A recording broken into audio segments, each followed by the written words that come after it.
sport. It has changed. It's not really at all like we remember and once worshipped it.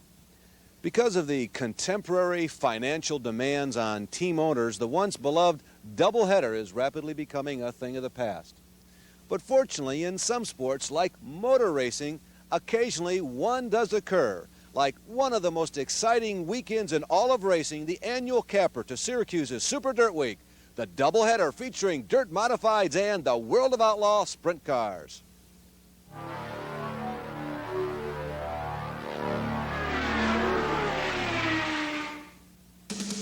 The following is a presentation of Prime Network. Against a clock, against an arch rival, on a strip, on a track, there's a tremendous world of motorsports racing. And now you get to enjoy all its variety on the Chevy Motorsports Hour. Brought to you by Chevrolet, the heartbeat of America, who invites you to see all the new 1993 Chevrolets at your local Chevy dealer. If there is a racing equivalent to the starting pitchers in the motor race, it is the two people who occupy the front row. And the front row today represents the gamut of emotions and experiences on a mile racetrack. First of all, the man on the front row is one of the giants of this sport. He is a man who has won more races in a small block modified here, and this year he turned in the fastest lap ever. How about it, Kenny Tremont? Does this look like just another routine win at Syracuse? Well, they're never really routine. There's a lot of good cars here, and we got to pay attention and drive the wheels off it. The front row is almost a neighborhood story. A neighbor of his starts by his right side. Now, this guy only ran one race all year, and he's never been in a position like this here at Syracuse. It is Jim Chenette. Now, there are those who say that Jim Chenette has no possibility of being a Dragon Slayer today. How about it, Jim? What are your chances? I think we can do just as good as anybody else in the field. I got a good car underneath me and a good crew back behind me. I think we can get a good shot at it. Well, for many people here in the East, this race annually takes on almost biblical proportions. And for some, it is truly a David versus Goliath. Here's Paul Small. Larry, you've set the stage for this afternoon's race. Now let me introduce the two kinds of players we're going to see in competition today. First off, there are the Goliaths that we refer to. Those are the professional race drivers. That's all they do for a living, drive a race car. However, the Davids that are in the field are the Saturday night weekend warriors who have one chance a year to beat the big boys at their own game right here at Syracuse. And one man that many people are looking at as being a giant killer is from Joyceville, Ontario, Canada, Rick Wilson, who has had 20 victories on the dirt small block circuit this year. Rick, do you feel at all intimidated by running with some of the professional big block modified drivers in today's field? Oh, for sure, yeah. Those guys are always faster than the small block guys, as a rule, But that sets the pace for yourself. If you can go as fast as them, you're doing good. Like, everybody wants to be able to go as fast as Hearn, Johnson's, McCready's, you know what I mean? So all you can do is keep trying. If you watch them and try and get going as good as them, you'll be doing something right. Rick Wilson has a very good chance at killing some of the giants in the field. And our pit reporter, Andy Fusco, is with some of the prospective giants who are starting behind him. Have you ever noticed in the Grand National races how the Busch guys time trial up front, the Winston Cup guys start in the back, but when it's all said and done, the big names are in victory lane. Well, the same thing might happen today because two of the real giants in modified racing time trial badly. Danny Johnson, what went wrong on your time trial lap to put you back in 18th spot? Well, the motor didn't perform as we wanted to, so we switched the camshafts in it. It seems to be running real good today. We're going to try and get to the front and see what happens. Indeed, he is running good. In practice, he ran great. Billy Pouch from Frenchtown, New Jersey, starts alongside of Danny Johnson. Pouch, the winningest driver in modified driving in the East this year, is 50 laps enough for to be able to come up from the back of the pack. Well, as long as the leaders don't run away too hard, I think we got a pretty good chance, I think there's so many cars in this race, there's going to be a lot of lap traffic, so that might work to my advantage. Indeed, coming from the back without Kenny Tremont, running away is the key because he's 4 miles an hour faster in time trials than Pouch. Can Pouch and Johnson come up through? We'll see on Prime Network right after this.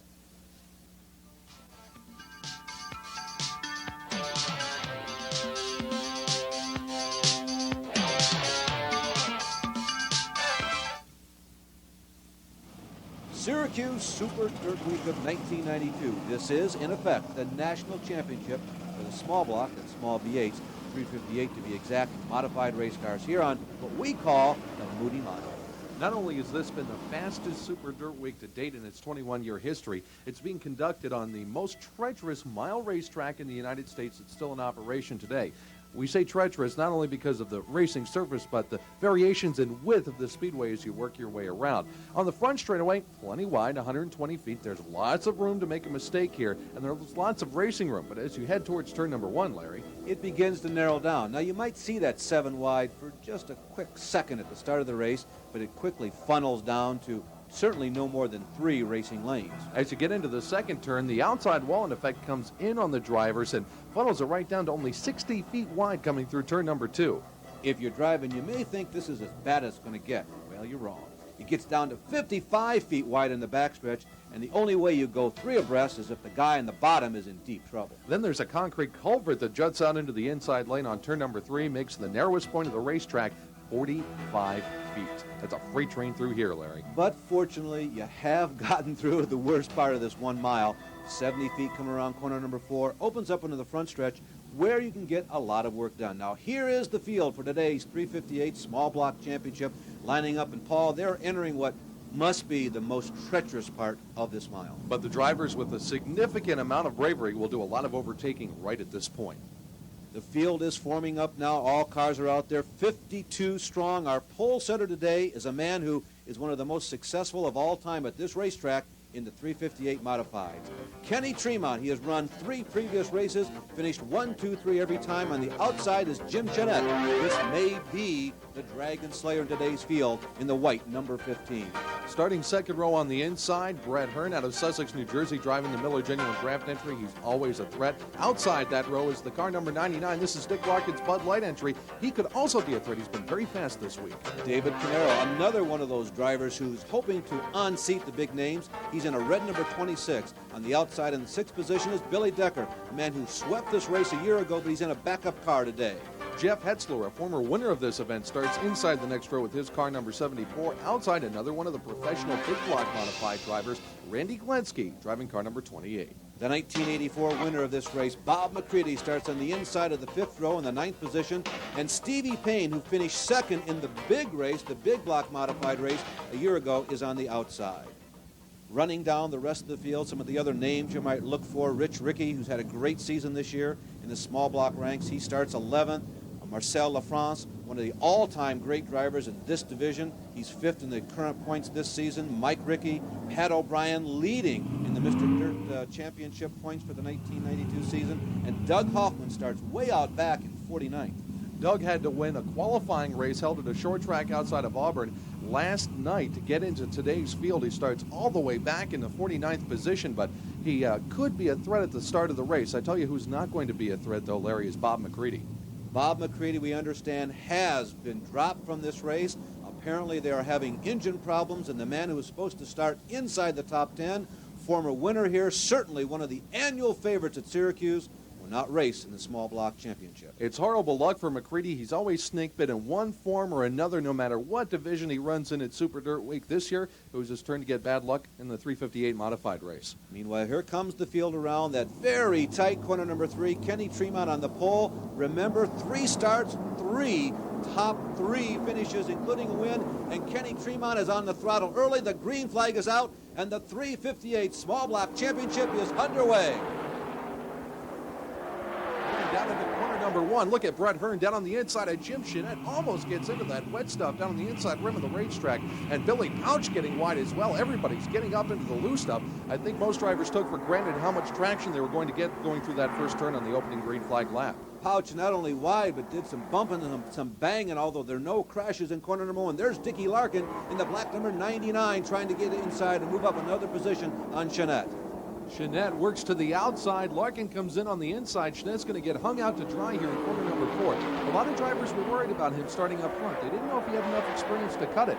Well, he made it through the first couple of corners all right, but after the next 2 corners, he's lost 2 positions. He's back to 4th and might be going further back. There is Jeanette once again losing control, handle of the groove. He loses 3, 4, maybe 5 more positions as Randy Glensky in that yellow and white number 28, one of the top runners on this mile track, moves underneath. Positions 1 and 2, Tremont and Hearn, you saw them just moving out of camera position there. They've built up a bit of an advantage over Dickie Larkin in third. Here off corner number 4, though, Hearn is starting to reel in Tremont, whose car was 2 miles an hour faster than everyone else's in time trials. It also does make you wonder, is there any strategy in a 50-lap, 50-mile race? Maybe not. If there is strategy involved, you got to give that nod to Hearn, but as you pointed out, Paul, Tremont has been fast this week. This Troyer engineering car that Tremont is driving has performed flawlessly all week long, and now we see Dick Larkin in third, the black 99. It's sort of broken away from that pack from third place back. He's now starting to reel in the leaders. I wonder if Tremont's setting a conservative pace here at the start, or if he's going all out. Kenny Tremont won this race in 1988. He has the best batting average of all the drivers. Yeah, Hearn has been successful in this race too, as he has been the big block race. And there is Danny Johnson, the Freightliner number 6, working on Billy Pouch. They're trying to move up through the field from mid-pack starts. Pouch had a terrible start to this race in the opening lap, right into the first turn, so out of the group, lost a number of positions. He and Danny Johnson are now faced with trying to come up through the field, and passing is at a premium here at Syracuse. There's only really 2 places you can make it work. Needless to say, very heavy traffic right up front. Incidentally, you may see a second Freightliner-looking car. It has been the 91. That is the ride that Billy Decker is in today, not the characteristic yellow wheel sponsorship. Now here's Matt Quinn's car number 44 working down at the inside of the 42, driven by Pete Bignell. Quinn, a regular campaigner out in the Capital District. We move back up front where another one of the Lebanon Valley Speedway campaigners, Kenny Tremont, continues to hold the lead. And make no mistake about it, there is a lot of regional pride in dirt modified racing. The people from eastern New York State felt like they had a chance to do well this weekend, all their drivers, and maybe in this race, Tremont the best chance. The Lebanon Valley Speedway regulars are used to high speeds. Lebanon Valley is one of the fastest short tracks in the country with its long straightaways and tight corners, so they're well adapted to the mile racetrack. Oh, look at Syracuse.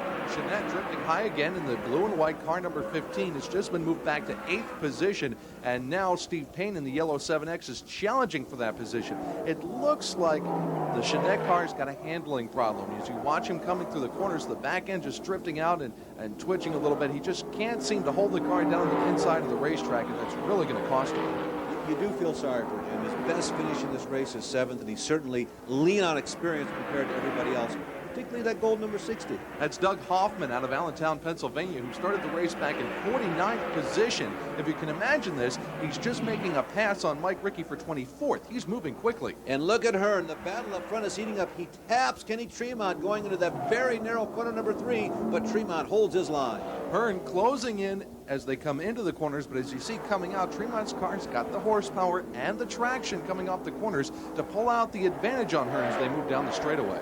Brad Hearn is the man who is ranked 3rd in all-time points of the 358s as they race here at Syracuse. The leaders move into heavy traffic, and Tremont is caught behind a slower car. Are they hooked up? Hearn looks to the inside. They're side by side to the narrow backstretch. Tremont just almost hits the wall there. Here comes look at Dick Larkin. Larkin. Larkin's crisscrossing down to the inside, gets by Hearn for the 2nd position, almost gets Tremont going into turn 3. I cannot believe Kenny Tremont was able to save that race car. What an anxious set of moments there down back straightaway. Incidentally, that was Tom Hager in the number 17 car, driving a car sponsored by Mark Kenyon Ford. Hager has pulled his car off the racetrack, will stay under green flag conditions, and Brett Hearn goes from having 1 to 2 obstacles to contend with. Well, you make a good point, because the man who won this race in 86, 89, and 90 has just seen that mountain that he has to scale if he wants to win again this year get just a little higher. And Larkin now gets to play catch to the proverbial mouse, Kenny Tremont up in front. Kenny Tremont continues to lead. There is Hearn pressuring. Now, if you're familiar with dirt modified racing, you may think that that is Danny Johnson. But remember, that red and white car, that is number 91 today. That is Billy Decker. As we also look at the number 26 of Dave Camaro, they are running in 5th and 6th. Decker blew an engine after qualifying very well. He's running Danny Johnson's backup small block. He's the defending champion of this race, and right now things are moving rather smoothly for him in an unfamiliar race car. Boy, he and Camaro really have their work cut out for them. Look at all the slower traffic they are moving into, trying to eke out a second lane as they go through the treacherous corner number 3. Now we go back to the battle for second and third. Larkin in the 99, Hearn in the 1 car. And Billy Decker is slowing up. Corner number 4, there's smoke erupting from the back end of the race car. Looks like a blown engine for Billy Decker. Decker is being motioned into the infield area. Oh, he's sliding, but Decker fortunately had the car slowed down enough. You can see the front bumper was even bent up, so he did hit the wall, but it wasn't a serious crash. This will bring out the first caution of the afternoon. Now let's go back in time and look at some phenomenal driving by both Kenny Tremont and Brett Hearn.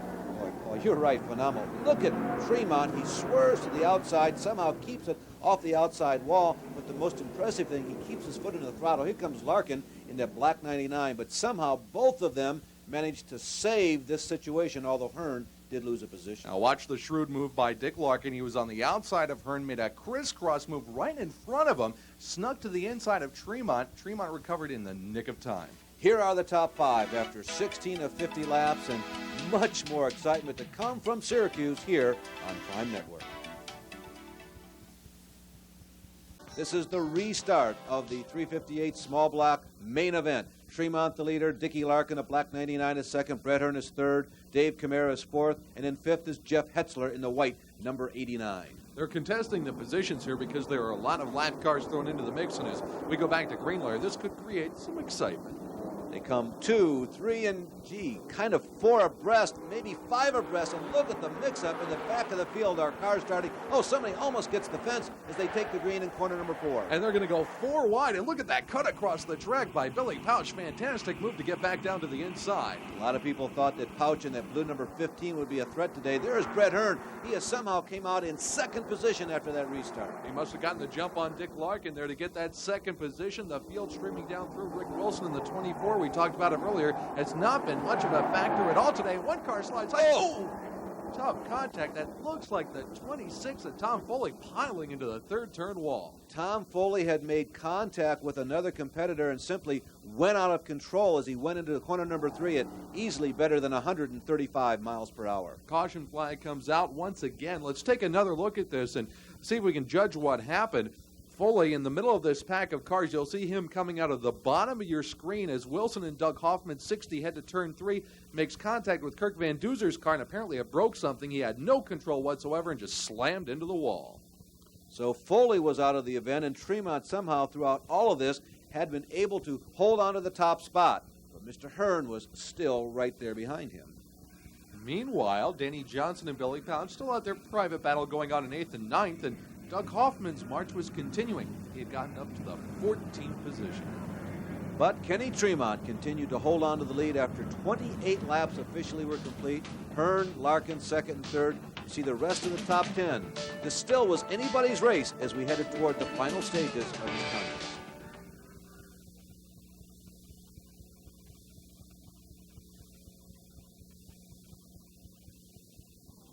Back to the Moody Mile after this brief yellow flag. You'll note that Brett Hearn in the black and yellow Miller-sponsored number 1 has moved back to the runner-up position. Kenny Tremont continues to hold on to the lead. It's been a treacherous hold on to that lead, but he's managed somehow to do so. Tremont has just held on from the word go. He's been running very smoothly all race long, running his own race, which is probably the key to his success right now. The green is back out, and Kenny Tremont does what he's done so far with this entire race. He holds on to the number 1 spot, 3 and 4 abreast in the corner number 1. And Matt Quinn in the 44 ducked inside of both Steve Payne and Danny Johnson, took 2 spots on that restart. Very astute timing by Mr. Quinn. The blue number 15 is Billy Pouch. That car is serving double duty this week. They're using that same chassis for both this race as well as the large block race. The gold number 60, Doug Hoffman. Remember, he has come from 49th position and continues to pick up spots. Going through corner number 4, Hoffman continues to march his way forward through the field. He's got to start worrying about tire wear, though, in the later stages of the race here. He doesn't want to burn him up too much before he can get a chance of getting up front. You can see that the traffic continues to be very heavy. There is Doug Hoffman in the gold number 60. Jim Chanette in the white number 15 goes to the inside of the blue 15 of Billy Pouch. There is Rich Rickey in the red number 55. It's very tight action. As we watch this, let's bring in a man who is in the Dirt Hall of Fame, the original Tampa Terror, Wiley Will Cagle himself, a man who has more nicknames than I have letters in my name. What do you think about this action? This is fantastic action with Billy Pouch and Doug Hoffman. If you'll notice, Doug Hoffman tries to run the bottom line under Pouch. Pouch is running the outside, and it just seems like Pouch has enough motor to stay ahead. Pouch coming off corner number 2, drifting up, and wow, almost gets a piece of the wall. Pouch is really pushing the car, and Will, I have to ask you, is Doug Hoffman pushing his car too hard too soon? No, Doug is running the bottom of the racetrack, and he's picking the left front up just a little bit, right in the middle of the corner, and he's staying on the bottom. Pouch is trying to run right up to the cushion or the marbles on the outside and utilize the circumference of the turn. Back up near the front, the black number 99, that's Dickie Larkin. Remember, he is in 3rd position. Jeff Hetzler, former race winner, is in 4th. The track this week, Will, has just been superb. The racetrack has been so smooth. The speeds have been up. I believe just about every record that can be broken has been broken. And the guys are really going flat out. Jeff Hetzler is trying to go flat out right now. He's doing everything he can as the race winds down to try to reel in Dick Larkin. Larkin's been pretty much sitting pat, though. He hasn't been going forward, but he hasn't been going backwards either. Well, the most remarkable characteristic about this track is despite several intermittent rain showers, it's continued to be very smooth, but is it wide enough to race it?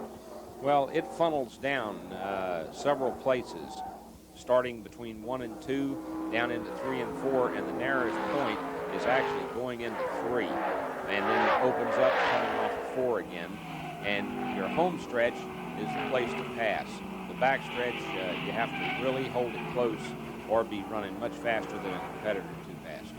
We go back to the trials and tribulations, as it were, of Doug Hoffman in that gold number 60 car, catching up to the back end of Jim Chenette's car number 15, and Hoffman looks like he wants to make a move in the treacherous zone in turn 3. And that's Pouch again in the other blue number 15 this time, but Chenette, oh, what a disappointing story. I mean, he's running competitively. He's well inside the top 15, but he just can't hold on to the front runners well. Well, it looks like he tries awful hard getting in the corner, and he gets in a little deep and goes high, where the more experienced Doug Hoffman and Billy Pouch, they just seem to have it on the driving experience. Hoffman has come from 49th start. Has he used up this car? Well, his tires is what he has to really watch for, because the car is awful tight, and you'll notice he picks the left front up. Going back up front, Kenny Tremont still comfortable in the first position with car 115, and about a second back on the racetrack in the Miller Genuine Draft car number 1. That's Brett Hearn. Well, of course, all the headlines and all the fans talk about the drivers, but we have a technological situation here, particularly with the motors, don't we?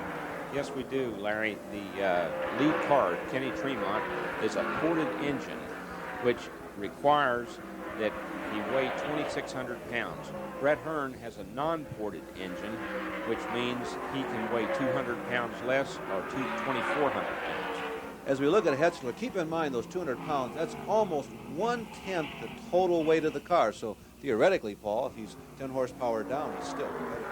Right, the weight difference there actually acts as pretty much an equalizer between those ported and non-ported engines. And here you see why it acts as an equalizer. His turn comes right up on Tremont's back bumper in traffic yet again. Oh, Dave Camara, we were just talking about engines. It looks like the Camara has lost one. Remember, here's a man who qualified 5th, was running very competitive all day today, but it looks like it's over for him. They call him the Flash from Pulteney, Vermont, and that motor just flashed into existence. Well, what do you think? Let's go back up front, look at Tremont in the white 115 and Hearn in the black 1.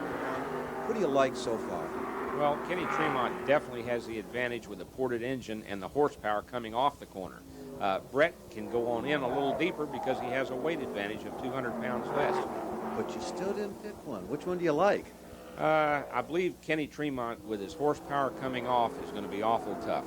Well, Paul, he certainly has history behind him, as we mentioned. Oh, we have lost another engine. Looks like the 26 of Ricky Rickner, and boy, did he torpedo that engine, laying a stream of fluid all the way down the front stretch. He's pulled up high in turns 1 and 2 now, and the yellow flag is out. And for just a moment there, I was frightened. It looked like he was out of control, but you see the yellow bunting flickering back and forth.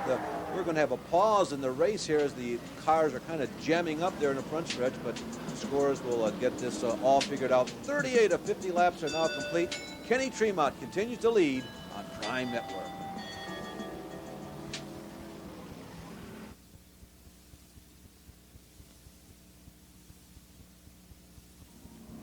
+140 mile-per-hour action on the Moody Mile mile at Syracuse, speeds the likes of these drivers never see at any other time during the season. As we mentioned, this is essentially the national championship for the small block or 358 modifieds. Now, Brett Hearn and Kenny Tremont have been dominating this race, and right now, Andy Fusco has moved down to Hearn's pit for an update. Jay Castamore, the radio man for Brett Hearn, what's he saying? He's not really saying too much. He's pretty comfortable in the car right now. Just from what I can see, it looks like Tremont's got a lot of straightaway speed. We got that Tony File 358 unported motor singing around here, but we were hoping the lap traffic would stay out there because I think Brett stood a better chance there. We'll just have to wait and see what happens here. Hopefully we'll get back into lap traffic before the end of this thing's out. We're going back to green, so. Jay, very well done. Now we have a fifth announcer on this broadcast, back to green with 9 laps to go. Kenny Tremont continuing to set the pace as he has since the drop of the green flag. Brett Hearn running in second. Let's bring Will Cagle back in. Will, what's going through Kenny's mind through these final 9 laps? Well, just drive the car nice and straight, run his own race, let everybody else run theirs, and not get too deep where he goes high and makes any drastic mistakes. Have we gotten to the point where Brett Hearn might possibly just be giving up and settling for second? Well, I believe Brett has to catch him going in, and he's abusing his tires, where Kenny's getting in nice and straight and coming off straight. Looking at action inside the top 10. There is the side-by-side battle for 5th position. On the inside is Matt Quinn. On the outside is Randy Glenski. Cars painted alike. Glenski in the 28 car. And right ahead of them, the battle for 3rd going down the back straightaway. Jeff Hetzler in the 89 has been dogging Dick Larkin all race long for that position. Tries to duck to the inside in the corner, but Larkin shuts the door and takes that preferred inside lane. It's been over a decade since Hetzler won this race. He won it in 1980. It was the inaugural. He's one of the all-time champions of the small blocks, but he hasn't had a chance to win recently. This is a tough race to win, Will. Yes, it is. It's very tough, and when you're leading, you're counting the laps and the seconds. The battle rages on here. Hetzler still back in the 4th position, trying to find some way to get around Larkin. But again, Larkin's protecting the inside lane on the racetrack, coming through the corners, shutting down Hetzler's ability to put him up on the high side and get him out of the racing lane. Still, anybody among that top 5 particularly has a chance to win. That gold number 60 right into the center of the screen, that's Doug Hoffman. He has had a tremendous drive, but, Will, I think he burned that car out a little bit. Well, I think Hoffman getting from way in deep in the field up to his position where he is 10th, I believe he's out of rubber right now. He's still trying, though, as he comes to the inside of Jim Chenette here, coming through the very tricky second corner and heading down the backstretch. Let's see what Hoffman does here. He might want to try the inside lane going into turn number 3, and he's going to try it, but Chenette, again, same thing as Larkin. You got to protect that inside hub. Chenette is running in 9th position right now. Doug Hoffman is in 10th position. And we are coming up on 5 laps to go. Lap number 45 goes into the books. If you'll notice, the 60 of Doug Hoffman's picks the left front up right in the middle of the corner, and what's happening, the racetrack is getting run on and getting tight. The track is changing. Doug Hoffman is ranked number 2 in the all-time Syracuse points for the small block cars. Certainly, he is showing us why he has that lofty ranking. Jim Chenette running just ahead of him there in 9th. We go back up front. You see the separation again, as has been the case throughout the entire race. Under green flag conditions, Kenny Tremont's able to build up about a second advantage over Brett Hearn. Kenny Tremont has had a very smooth afternoon, except for that one incident on the back straightaway. Apparently, they are advising him very well down in the pit area, and we understand there is a surprise ham radio operator down there. Okay, we're late in the goal, and Kenny Tremont's led all the way. And hey, guys, guess who the crew chief is on the 115 today? None other than Jimmy Horton, a dirt star of his own right, seeking a Winston Cup career. He's talking Tremont through this one. Jimmy Horton is one on the super speedways of America, but for a dirt track driver, this is a super speedway. Moving down the backstretch now. Wow, Randy Glenski, and it looks like he got contacted in the back by Danny Johnson. Got way out of shape back there in 6th. Matt Quinn still moving through, though, in the 5th position. He's had a stellar drive today. Will, just 2 laps to go, and I think Tremont's got this one in the bag if 4 car lengths is a bag. Well, it is at Syracuse. 1 car length is a bag, Larry. Watching Matt Quinn again, driving in the 5th position, trying to reel in Jeff Hetzler here in the closing laps as Brett Hearn tries to maybe throw a chain out and hook onto the back of Kenny Tremont's bumper just to stay with him. There is 3rd place, Dickie Larkin, that black number 99, definitely not only within sight, but within that AT&T distance, the reach out and touch someone. Jeff Hetzler is running in 4th position. Paul looking for the white flag this time around. Tremont moves by. He's got 1 mile left to travel here at Syracuse, and Brett Hearn's got one last shot. Now for Kenny Tremont, he's got this race in his grasp. He just has to concentrate. He's going to shut out all the thoughts about funny noises coming from the engines. He's not going to worry about a suspension part falling off. He's just concentrating. He has to hit that very narrow line going into corner number 3. And Brett Hearn's worrying about the fact that maybe Kenny could make a mistake, and that might be his opportunity to just sneak in there and steal a victory away. But Kenny Tremont barrels off of corner number 4. He's looking for his second win in the small block championship at Syracuse, and he has it. Everybody excited up there except Jimmy Horton. Will Cagle, final comments. The drivers had their choice of weight or horsepower, and the horsepower won out. And we will be back at the Moody Mile at Syracuse with an interview with the day's winner after these words on Prime Network.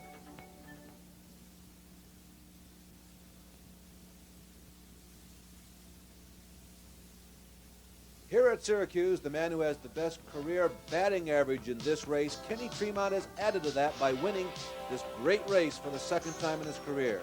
Andy Fusco has moved down to victory lane to talk with the winner.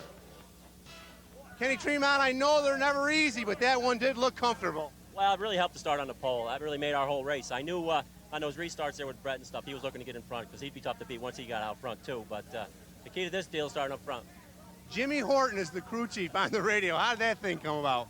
Well, Jimmy ran the car at one of your rival tracks, Fulton, there for the owners, and he got real friendly with the crew, and he's good friends with Jago Marto, who was the crew chief of this car, and he asked him to help us out. So it worked out good. I was really thankful for his experience and stuff. He's definitely got a lot of years under him, and he helped us out a lot.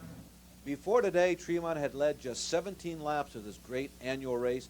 As a result of today, he is now ranked second in all-time laps led.